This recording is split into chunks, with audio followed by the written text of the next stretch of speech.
네, 여러분 안녕하세요. 박윤희 교수입니다. 네, 오늘은 마스터 자기소개서 작성 방법 살펴보고 있는데요. 네 번째 시간으로 성격 장단점에 대한 작성법에 대해서 살펴보도록 하겠습니다. 네, 마스터 자기소개에서는 어떤 걸 미리 써놔야 되는가라는 거에 대해서 제가 앞서 업로드된 영상에서 말씀드린 적이 있죠. 그래서 약 80개 대기업 자기소개서 문항들을 전수조사했다고 말씀을 드렸고, 공통적으로 많이 묻는 문항들 8개 문항을 선택했다고도 말씀을 드렸어요. 그래서 이제까지 성장과정, 성공 경험, 갈등 극복 경험, 혹은 팀워크 발휘 경험에 대해서 각각 살펴봤고요. 오늘 이 시간에는 성격 장단점의 작성법에 대해서 살펴봅니다. 그리고 나머지 문항들에 대해서는 이후에 차례차례로 영상을 업로드할 예정입니다. 성격 장단점은요, 자소서 문항에서도 꽤 물어보지만 정말 중요한 건 뭐냐면 면접에서 많이 물어본다라는 거예요. 그렇기 때문에 반드시 글로 한번 잘 정리하셔서 가지고 계셔야 돼요.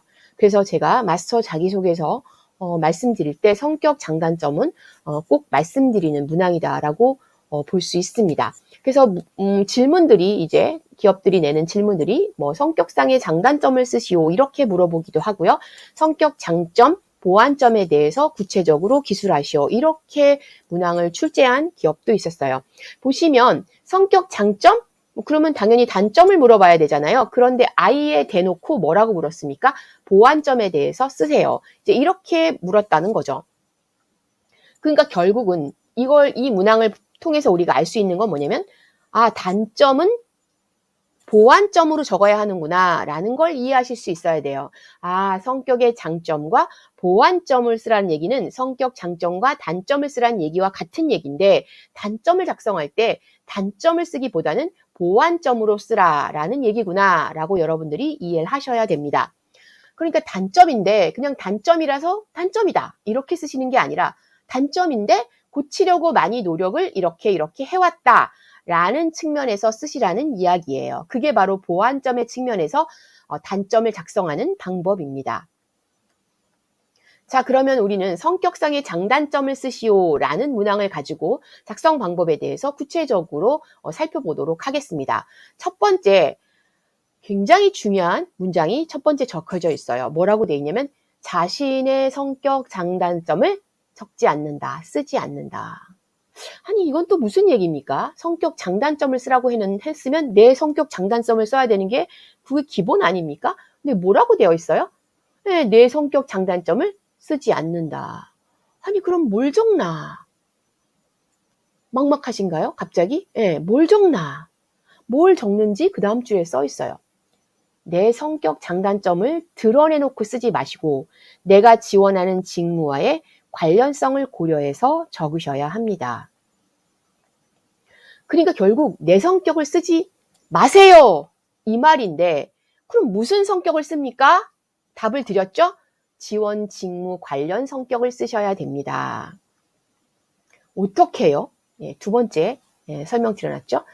지원 직무를 생각해 보실 때 그 직무에 특히나 도움이 되는 성격이 있다면 그것을 장점으로 부각해서 쓰시고, 지원 직무를 하는데 큰 상관이 없는, 큰 문제가 없는, 큰 관련이 없는 성격을 단점으로 적으시는 게 좋아요. 이 얘기는 뭐냐? 지원 직무를 하는데 치명적일 수 있는 성격을 단점으로 쓰지 마세요 라는 이야기예요. 한 가지 예를 들어볼까요? 코딩을 해야 되는 소프트웨어 개발 직무에 지원을 했는데 성격의 단점을, 그러니까 소프트웨어 개발 직무를 떠올려 보세요. 네, 그럼 꼼꼼한 게 굉장히 도움이 되는 그런 직무가 되겠죠. 그쵸? 예. 근데 거기다가 뭐라고 단점을 적었냐면 덜렁거린다라고 적었어요. 예. 성격이 급해서 작은 것을 놓친다. 막 이렇게 적었단 말이에요. 그러면 소프트웨어 개발 직무에 치명적인 단점이 되는 거예요. 그게 바로 큰 문제가 되고, 어때요? 큰 네거티브한 관련성이 있는 거죠. 그런 것을 단점으로 적으시면 곤란한 거예요. 그러면 어떻게 적어야 될까요? 소프트웨어 개발 직무에 지원하신다면 꼼꼼함을 장점으로 적으시는 게 좋고요. 그건 뭐예요? 지원 직무에 큰 도움이 되는 성격이죠. 꼼꼼함이. 그리고 단점 같은 경우는 조금 뭐 내성적이다. 예.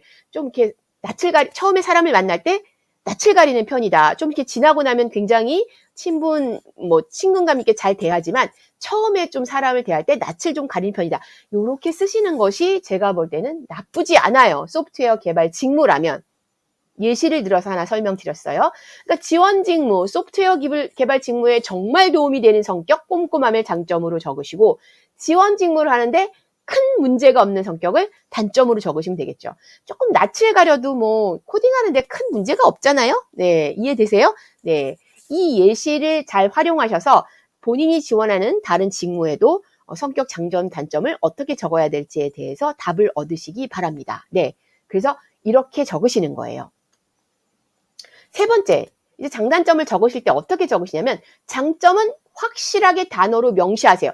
단점, 꼼꼼하다. 이렇게 꼼꼼하다. 이렇게 딱 명확하게 탁 제시해야 돼요. 장점은. 그리고 그 꼼꼼함이 드러난 나의 사례를 적으시면 되는데 사례는 굉장히 작은 거 적으셔도 돼요.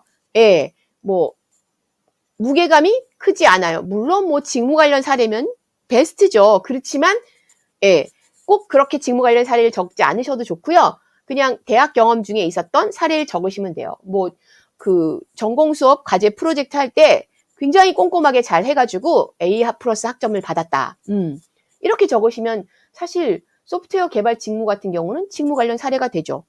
네, 전공 수업 프로젝트면은 코딩하는 거 아니겠습니까? 근데 그거를 되게 꼼꼼하게 잘해가지고 굉장히 칭찬도 많이 받고 A 플러스 받았다.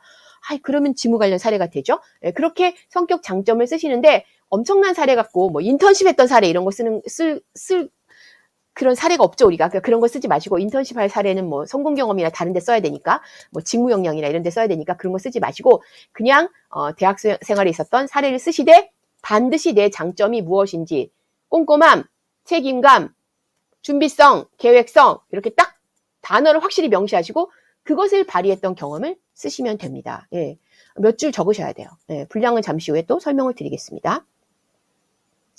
그 다음에 이제 장점은 그렇게 적으니까 사실 장점 적는 건 그렇게 어렵지 않아요. 제 성격 장점은 꼼꼼함입니다. 대학교 3학년 때 무슨 교과목 수강하면서 어떤 프로젝트를 코딩하는 무슨 프로젝트를 진행했는데 그때 굉장히 꼼꼼함을 발휘해가지고 프로젝트를 굉장히 잘했고 교수님께 칭찬도 많이 받고 학점도 A 플러스를 받았다. 이렇게 쓰면 되잖아요. 그렇죠? 네. 그래서 그런 식으로 쓰시면 좋고요. 이번엔 단점 쓰는 걸 설명을 드릴게요. 단점은 그냥 단점을 부각해서 쓰지 않고 보완점의 측면에서 쓴다라는 말씀을 제가 앞에서 강조해서 말씀을 드렸죠. 단점도 명확히 단점을 적으세요. 취업 컨설턴트들 강의를 듣고 와서 학생들이 저한테 질문할 때가 있는데 교수님 단점을 쓰면 안 된대요. 큰일 날 소리입니다. 단점은 꼭 단점을 쓰셔야 됩니다. 왜냐? 기업이 알고 싶은 건 여러분들의 단점이에요. 그리고 그 단점을 고치기 위해서 어떻게 보완 노력을 했는지를 알고 싶어 합니다. 장단점을 적으라는데 단점을 안 적으면 그건 자소서를 잘못 적은 거죠. 그렇게 적는 거 아닙니다. 장단점을 적으라고 했으면 장점 적고 단점을 명확히 적어야 돼요. 그럼 단점은 뭐예요? 예, 사람을 처음 만나면 낯을 좀 가린다. 이게 단점이에요. 이렇게 명확히 적으세요. 단점을. 예, 두루뭉실해서 단점이 뭔지 모르게 그렇게 적으시면 잘못 쓰신 거예요. 단점을 명확히 낯을 좀 가리는 편이다. 사람을 처음에 만나면 낯을 좀 가리는 편이다. 이렇게 명확히 적으셔야 돼요. 단점을 명확히 적습니다. 근데 거기까지만 적으시면 안 되고 또 사례도 길게 적으면 안 돼요. 그래서 뭐 처음에 대학교 신입생으로 들어와서 MT를 갔는데 처음이라서 낯을 너무 가려가지고 친구들을 사귀는데 어려움이 있었다. 이렇게 적으면 큰일 납니다. 그렇게 적는 거 아니에요. 예. 그렇게 적지 말고 어떻게 적으라고 했어요? 예, 여러분들 보세요. 처음에 사람을 만나면 좀 낯을 가리는 편이다. 그래서 평상시에 좀 사람하고 친해지는데 시간이 좀 걸린다. 요렇게만 적으세요. 예, 더 이상 사례 적는 거 아닙니다. 그리고 이제 뭘 적어야 돼요? 무슨 노력을 했는지, 보완점이라는 게 그걸 고치기 위해서 무슨 노력을 했는지. 그래서 이 낯을 가리는 성격을 좀 고치려고 어떤 그 MT에 가서도 뭐 신입생 MT에 가서도 적극적으로 뭐 친해지려고 노력을 했고 또 사람들이 모이는 모임이나 이런 것에서 내가 빠지지 않고 적극적으로 참여해서 사람들과 잘 어울리려고 노력해 왔다. 요렇게만 쓰시면 돼요. 보완점을. 예, 단점은 많이 쓰는 거 아니에요. 보완점도 너무 많이 쓰는 거 아니고요. 예. 그래서 단점을 고치기 위해서 무슨 노력을 했는지. 근데 고친다라는 표현보다는 보완한다는 표현이 더 좋아요. 예. 단점을 보완하기 위해서 내가 그렇게 노력을 해왔다. 이렇게 노력했던 걸 더 많이 적으셔야 돼요. 사례를 적으시면 안 되고.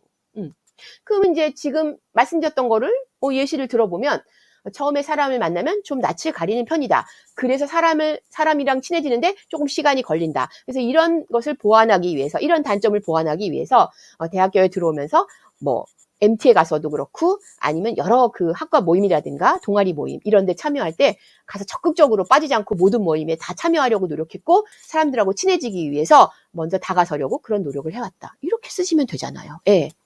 그래서 지금은 굉장히 많이 좋아졌는데 여전히 조금 더 보완해야 될 점이라고 생각한다. 이렇게 하면 아주 완벽하게 단점을 보완점의 측면에서 쓰실 수 있는 거죠. 이렇게 몇 줄만 쓰십시오. 많이 쓰시지 마시고. 예. 보완점도 많이 쓰시는 거 아니에요. 왜요? 단점이기 때문에 그렇습니다. 그러면 답 나왔죠? 뭘 더 많이 써야 돼요? 장점을 더 많이 쓰시고 단점보다. 보완점을 단점 쓸 때 거기다 보완점 쓰죠? 근데 보완점이라고 해서 막 길게 쓰는 거 아닙니다. 예. 보완점도 단점인 거예요. 그렇기 때문에 단점은 많이 쓰지 않고 단점을 쓰되 보완하려고 노력한 점 위주로 쓰셔야 합니다. 그러면 분량을 봅시다요. 네, 한 500자 정도 된다. 그럼 한 300자 장점 쓰고 200자 단점 쓰고 그러면 되지 않겠습니까? 네, 그렇게 3분의 2 정도 장점 쓰고 3분의 1 정도 단점 쓰고 이렇게 해서 언제나 자소서는 좋은 걸 많이 쓰는 거예요. 보완점이라고 해서 보완점을 그렇게 길게 쓴다? 그거 아닙니다. 그래서 장점을 길게 쓰시고 단점은 조금만 쓰신다. 이렇게 보시면 될 것 같아요. 이렇게만 쓰신다면 장단점 무리 없이 잘 쓰시는 거라고 볼 수 있습니다. 기억하셔야 될 거 다시 정리하면 성격 장단점. 내 성격 쓰지 않습니다. 큰일 나는 경우가 많아요. 네. 근데 그런 얘기를 합니다. 교수님 성격 장단점이 그렇게 중요한 겁니까? 중요합니다. 얼마나 중요하냐면 떨어질 사람이 잘 들으세요. 떨어질 사람이 성격 장단점 잘 썼다고 해서 붙지 않아요. 네, 제가 확실히 말씀드립니다. 성격 장단점 잘 썼다고 해서 떨어질 사람이 붙지는 않아요. 그런데 붙을 만한 사람이 성격 장단점 잘못 쓴다? 떨어질 수도 있습니다. 그러면 굉장히 중요한 거 아닙니까? 굉장히 중요한 겁니다. 왜요? 직무 관련한 것을 고려하지 않고 그냥 내 성격을 썼다. 근데 너무 치명적이에요. 직무하는데 그럼 떨어질 수 있다는 거죠. 자, 소프트웨어 개발자를 뽑으려고 하는데 코딩을 먼저 코딩 실습을 시킵니다. 뭐 중소기업이나 대기업이나 뭐 다 똑같아요. 코딩 시험부터 봅니다. 자리에 앉자마자 노트북 주고 코딩부터 하라고 그러고 그리고 나서 면접을 보거든요. 그래서 코딩 실력이 제일 중요해요. 소프트웨어 개발자는. 그게 먼저예요. 근데 봤는데 이 코딩 실력이 조금 붙을까 말까 경계선에 있어요. 예, 그런 사람들 많죠. 그런 사람들 중에서 합격한 사람도 많지 않겠습니까? 약간 경계선이에요. 이게 확 뽑아야 되겠다는 생각이 들지 않고 뽑을까 말까 이렇게 좀 고민이 되는 그런 정도의 수준인데 성격 장단점을 물어봤더니 단점에 뭐라고 그래요? 덜렁거린다라고 썼어요. 그럼 확 떨어뜨립니다. 무조건 떨어뜨려요. 그러면. 예. 그럼 여러분 성격 장단점이 면접에서 자소서 작성해서 중요한 겁니까? 안 중요한 겁니까? 엄청 중요하죠. 예. 이거 잘 썼다고 합격되진 않지만 이거 잘못 쓰면 떨어집니다. 그래서 직무 관련성을 염두에 두시고 여러분의 성격 적지 마세요. 직무 관련성을 염두에 두시고 성격 장단점을 쓰시기 바랍니다. 굉장히 중요한 말씀 마무리하면서 드렸습니다. 자, 이렇게 해서 오늘은 마스터 자기소개서 4번째 시간으로 성격 장단점 작성 방법에 대해서 설명을 드렸고 굉장히 중요한 팁에 대해서 말씀을 드렸습니다. 자, 오늘도 여러분 영상 시청해 주셔서 감사드리고요. 전 다음 영상에서 다시 찾아뵙도록 하겠습니다.